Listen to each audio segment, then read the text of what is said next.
All right, welcome back to DataBytes, October 2020 edition. I'm Jason Baumgartner, and president and co-founder of Suds Creative.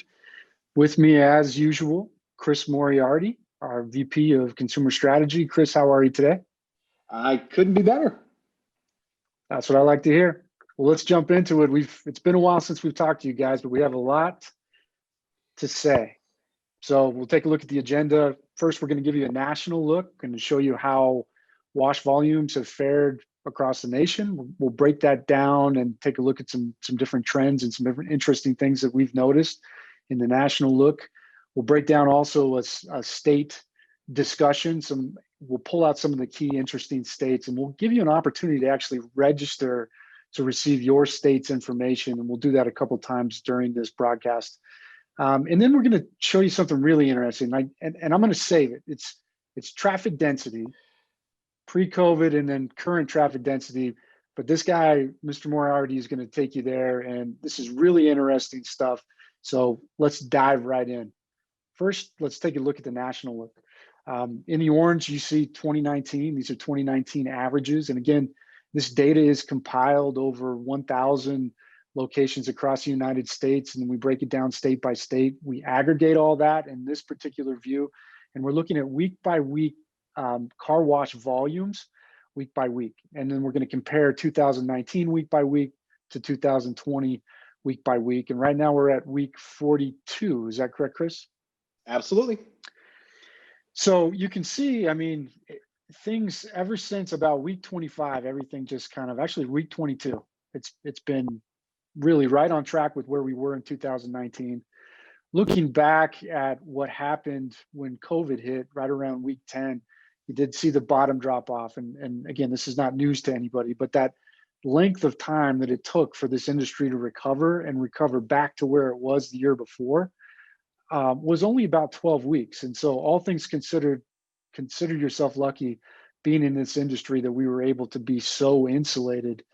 But one really interesting thing, Chris, and you and I were talking about this before we started this broadcast, was look at excuse me, look at this peak.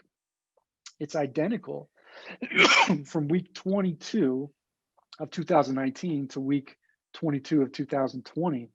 And for those of you at home wondering what week 22 is, it's the week of May 18th. So the week of May 18th this week was week 22, is a Monday. Just really interesting as we were talking, you know, how does that hit you, or what are some things that maybe you can use to correlate the consistency of week 22? Well, I just assume everyone took their mothers out for dinner.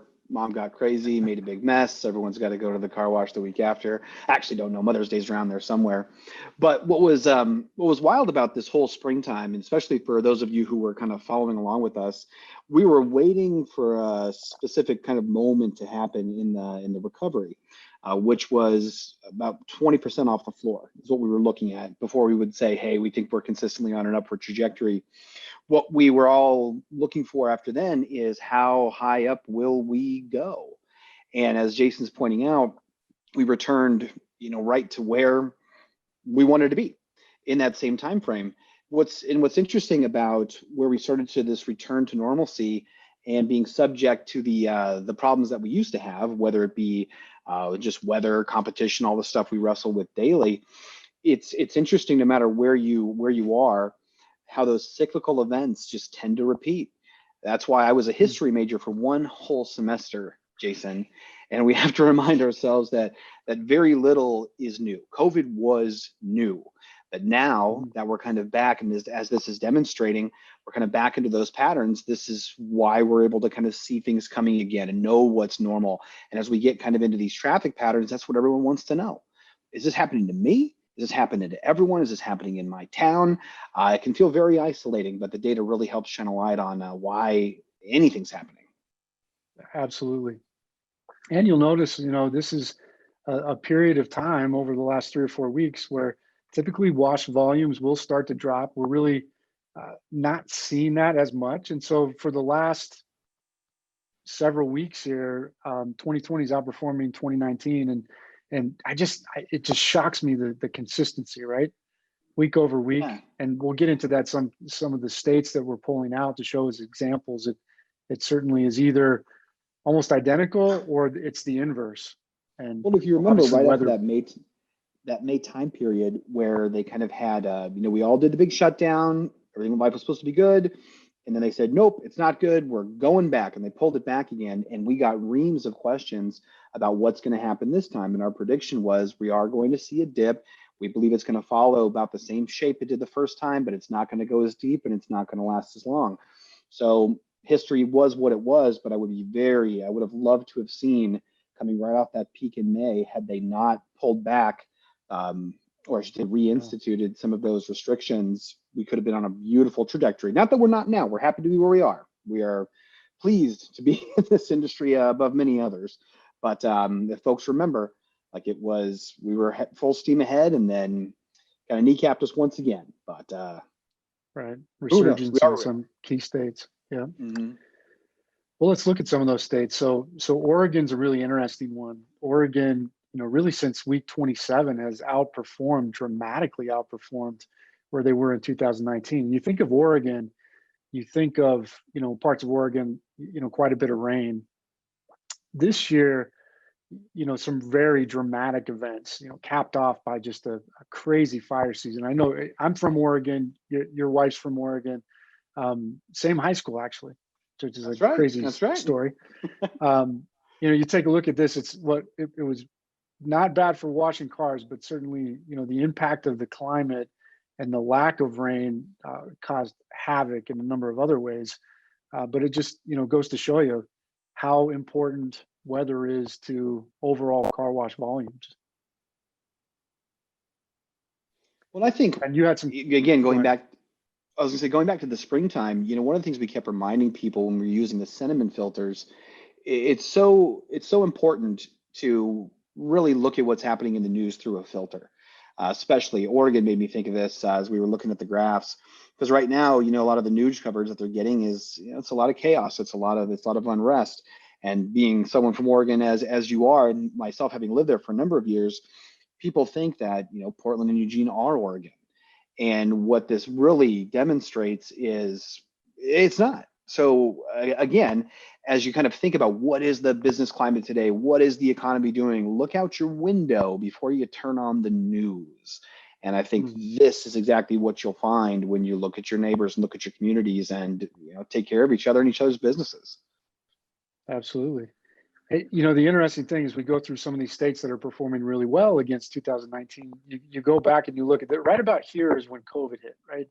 And so you see in the blue, you see this dip, and it stayed down and then kind of shot back up. But you see similar types of dips, whether it be 1 week or 2 weeks, and then shoot back up that are weather related. And if you're looking at this, you wouldn't necessarily look at this and say that there was a pandemic. And then you look at another little dip here, and that was weather related. It may have been related to some of the other things that you were talking about, the civil unrest. But just really interesting to look at this, and we'll look at another one here. Utah is one where, again, pandemic starts right about here. Obviously, there was a big drop off, but then it shot right back up and really very insulated, and has performed extremely well in the third quarter of this year and heading into Q4. Well, I think part of this too, and this is why, you got to always separate yourself from how does something feel versus what do the numbers tell you. I think people have a tendency to be a bit hyperbolic when they talk about a lot of the things this year, so even if the numbers are telling you that, hey, you were in the same place last year, it doesn't feel that way. Like when people say this always happens, does it always happen? Or did it happen twice before, but on particularly sensitive days and so on? Plus, I think too, in this community, there's always a lot of chatter, and I'm not so sure the people doing well are really putting it out there because they assume, and even if not in this industry, in other industries where people aren't doing so well, they just might not be sharing the news. So it's there's a lot more good than bad out there, especially the numbers we see. I'm going to show you one more. Again, really strong Q3. Talk to me about Nebraska. Well, go back and watch those DataBytes episodes from in the springtime. Nebraska seemed like a strange choice for the 5 or 6 states that we would kind of showcase every week, but I became so drawn to it because it was such a steady Eddie. I mean, what do they call that area of the country between New York and LA? Oh yeah, the United States, right? And these are folks that are insulated from a lot of the chatter and the chaos, and people that were just seemingly going about their business as if very little was affecting them. So it was unbelievable to watch how steady they stayed throughout that whole time period when there was so much volatility everywhere else. Absolutely. All right, so let's look at some states that haven't fared as well. This is really interesting to me because geographically, these states are all contiguous. So you've got South Carolina, then North Carolina, Virginia, Maryland, and even, I could have kept going, but I ran out of room on slides and we only have a limited amount of time. Look at what's happening Q3, okay? This is 2019, so these are, that's good. And then this is 2020, obviously well underperforming what happened in 2019. Weather related? Well, again, and we will probably, maybe we'll go back to doing this, but to really put a fine point on the weather discussion, we were kind of creating our own weather maps for each one of these things, and you saw those states getting hammered kind of all together consistently for a good number of weeks. And what's this entire industry based on? Behavior, patterns. You get enough events in a row that it starts to change people's patterns. There's going to be a lag effect in terms of because all of a sudden, it's like when you start living without something for a long enough time, well, you're going to keep on doing what you're doing now. So it doesn't surprise me, and we can probably certainly do with a little bit more measurement and inspection on those fronts. But that's why you tend to see these pockets and these waves where things move together, because especially with something like a massive weather system, even though it feels like it's picking on you, it's not. It's having large and mass effect on some huge areas. Yeah, and certainly you mentioned, Delaware, even up through Pennsylvania, parts of Pennsylvania, New Jersey, New York, not as affected, a little bit with the exception of Manhattan, more toward the inland, but certainly those coastal cities along the Atlantic coast have had a rough time weather-wise the last several weeks, and that's showing up in those wash count numbers. Oh yeah, you pretty much so if got you're up interested, to. So you kind of got up to that Ohio and Indiana border there, and just everything up into the west of that. They just got skipped with all the additional fun. Absolutely.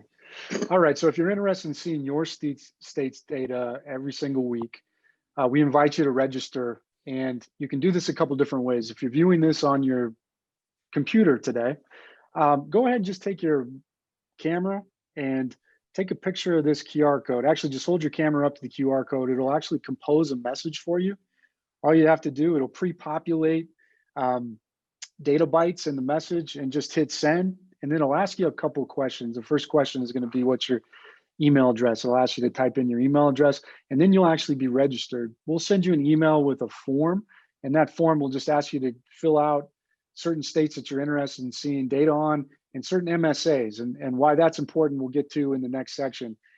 If you're looking at this on a mobile device, go ahead and write this number down, 415-528-7403.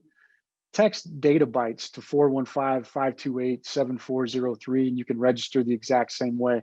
This is actually a product that we're releasing called Suds Sender. It's a text message program that that's integrated into our Sudsy marketing automation platform, which also integrates in via a ODBC and API connection through DRB that we're very proud of. We have several clients in several states right now that are piloting this. And it's kind of fun to think about the prevalence now of QR codes and how familiar and comfortable people are scanning those. Opens us up to a lot of what we are calling contactless membership engagement, which is going to be really important heading into the winter this year, especially if there is some type of resurgence in COVID. So take a second here, scan, we'll wait for you. We'll give everybody, I'm just kidding. I'm going to move on, but you can pause it, scan it, or send us a text message and register, and you'll get those weekly updates in your inbox. Well, plus, so Chris, I'm going to hand this over to you. I mean, the reality is, folks are probably watching this with their kids and families. Just have your son or daughter just making turn a the whole phone family. Around. You just scan it there. It'll be really easy. But on a serious Put down the note, popcorn. Exactly. Hush, kids, hush. But we were talking about that platform to a couple of people. I had one gentleman just stop me in my tracks where he said, I don't want to do any of that because there's too many steps. Because if you remember when QR codes first came out, it seemed like a great idea, but just the logistical capabilities of open this app, scan this thing, and now go over here, everyone was like, nah, you know what, I think I'm good. And when we showed him that it's literally scan, click, and it changed everything, changed the tone, and they're kind of back in play. But again, a whole The new best part version. about it, you can have a mask on. You don't have to unlock your phone to do it too. Ooh. So it's very, very cool technology that we're excited to release. And so you get to be a part of that and see how it works from the inside. Chris, talk to Absolutely. us about what we're looking at here.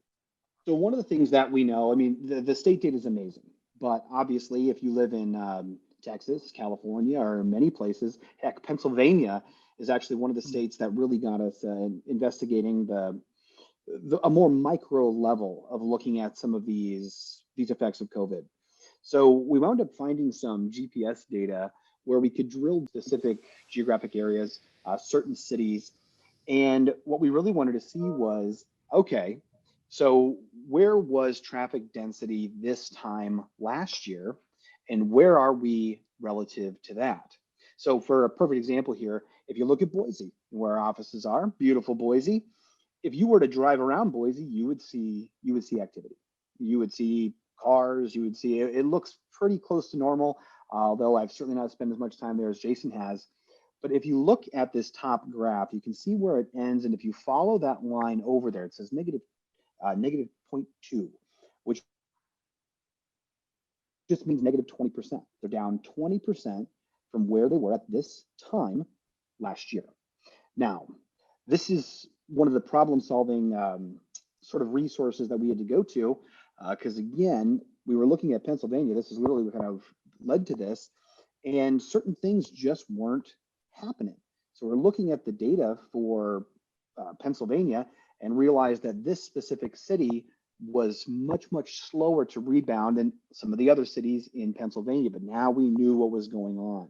So by being able to figure out, what's exactly happening has really been helpful.